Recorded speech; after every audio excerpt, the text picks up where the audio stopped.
Hello and welcome back to my channel.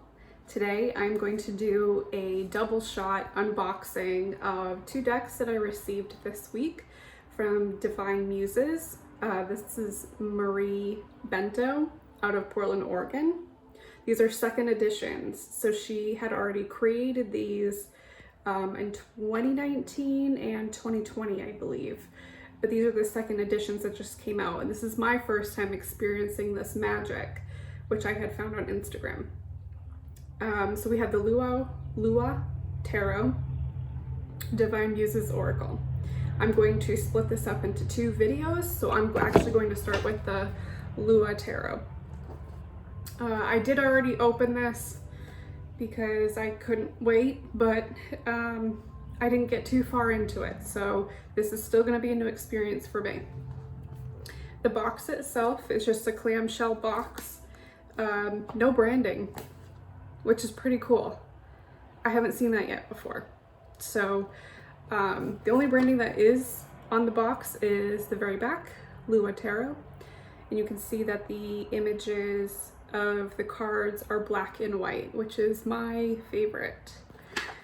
And we have this reading. Lua features black and white tarot cards created using 19th century engravings of landscapes and people from around the globe. So this has a very old-timey feel. It includes 78 tarot cards, an alternate judgment card called Evolution, a title card, and a comprehensive instruction booklet. And then it includes her website, which I will include in the description as well. So, opening the box. Ooh, that's not usual that the box jumps, but that's okay. We have Medusa, which I love very much. That is awesome.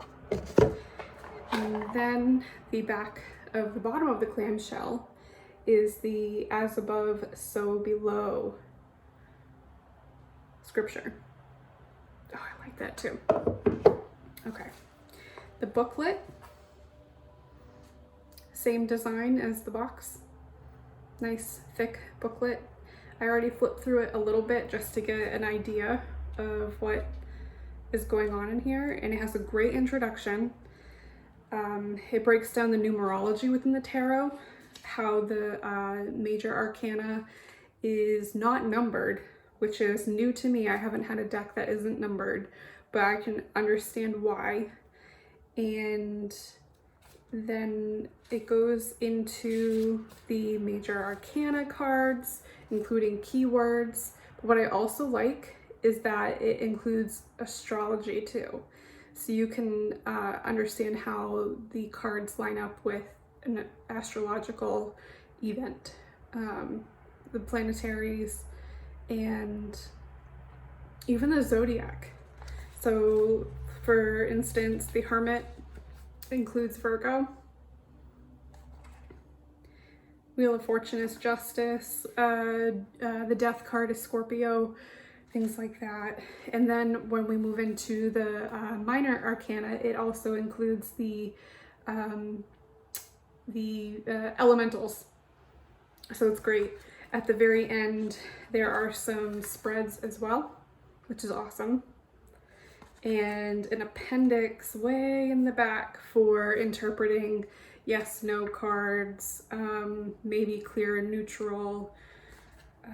What else do we have in here? We have the keywords, the life and soul purpose cards. Yeah, it's great. This is probably one of the more comprehensive guidebooks that I've seen, which is pretty cool. All right, so now the main event, the actual cards. So I'll do a flip through. The backing matches the box. Basic edging. This is a matte finish, so very, very low gloss level. Nice stiff cards. And we'll just get right into it. So the Fool is now the Seeker.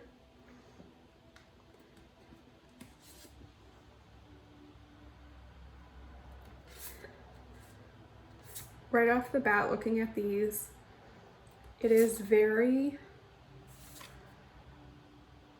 diverse. And it even challenges some of the archetypes to be the opposite sex.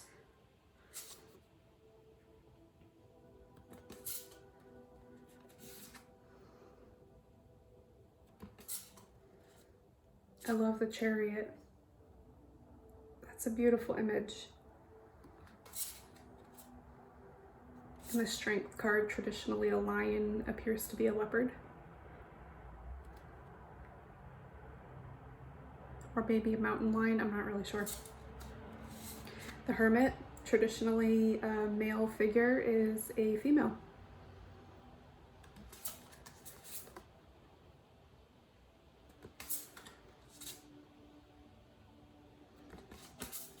The hangman is now the hanged one. It actually looks like a young boy, perhaps.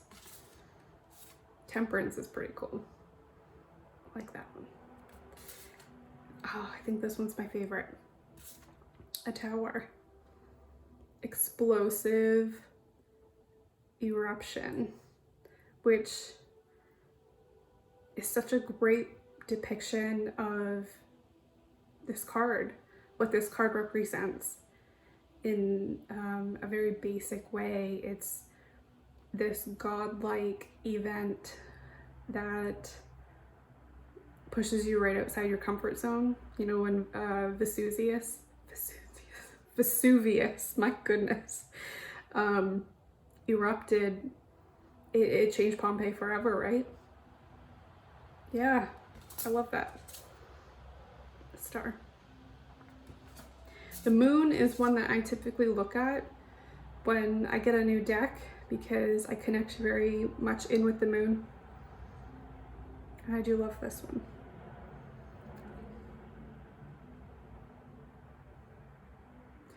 Because the perspective's different, isn't it? This individual is actually on the moon, not looking at the moon. They're looking at Earth. You can see all the craters here. So it's a flip of the script. The devil. There's a lot going on, but there's not much going on at the same time. This is pretty interesting.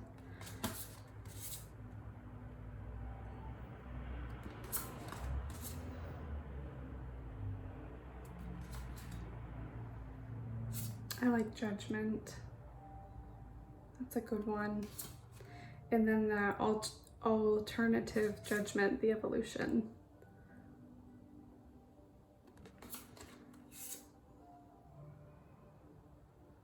All right, that's the major arcana. So we're gonna move into the minors or the pip suits, and we're gonna start with the wands.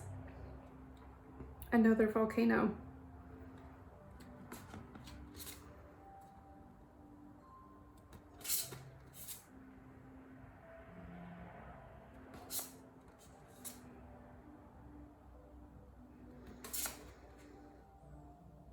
Ooh, fencing.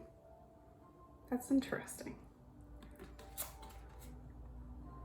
And the Six of Wands here has a female instead of a male.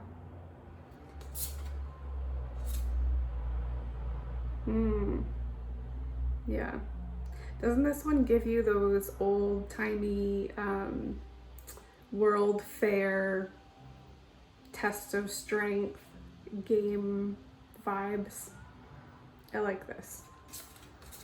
Eight of Wands. Oh, by the way, enjoy the ambiance sounds of traffic. It's a Friday afternoon. What are you gonna do?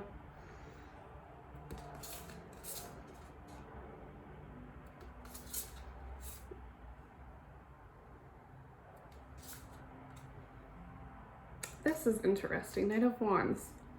It's a female. And the contrasting images, right? Egypt in the back, potentially some European, North American image in the front.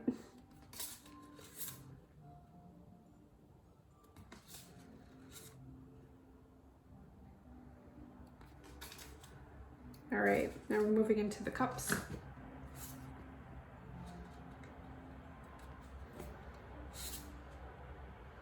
They look gossipy, like just very cheeky.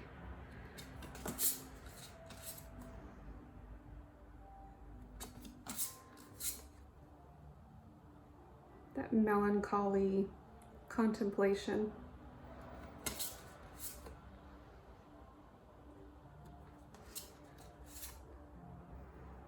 You get the secret garden out of this.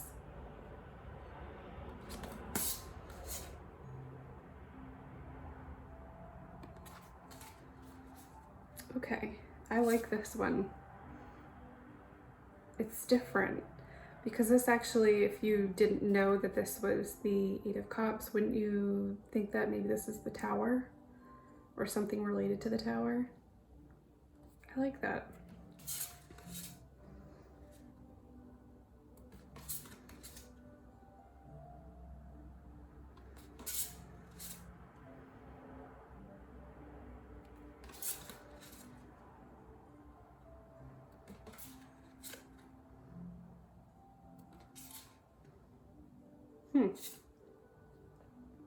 The king is a woman in male clothes.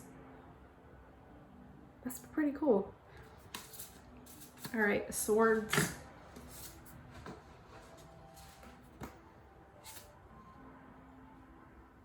Again, a lot of diversity in here.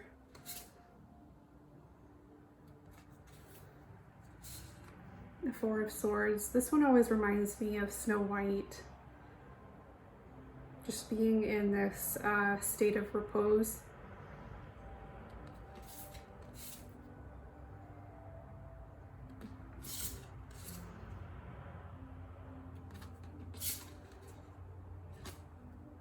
Mischievous. Sneaking out. Even back in the day, they were sneaking out. Ooh, I like this one. It's a very interesting take on the traditional Rider-Waite-Smith imagery. I like that.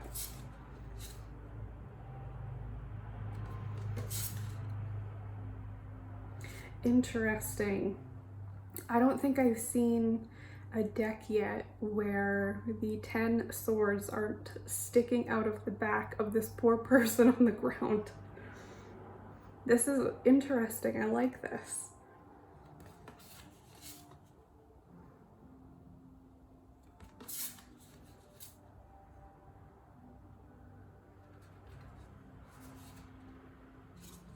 The Queen.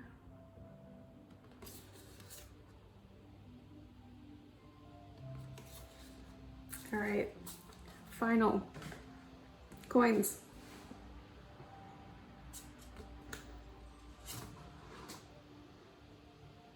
It's an interesting way to look at balance, right?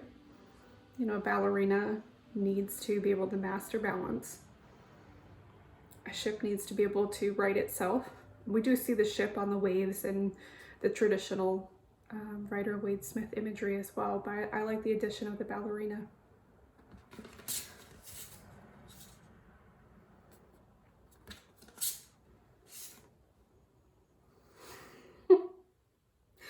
That's fun. 4 coins is, you know, kind of holding your possessions very closely, having them on your mind. It's sort of your central, it's the center of your world. And this guy is like, no, no, you peasants. You can't touch this.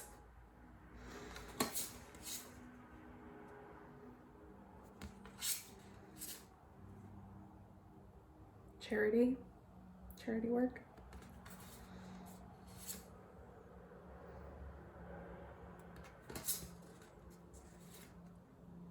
Mastering your skill set.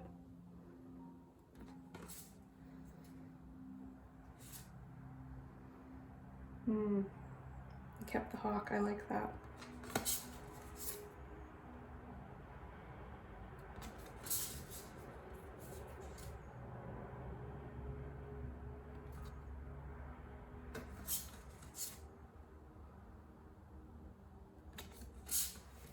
the Queen,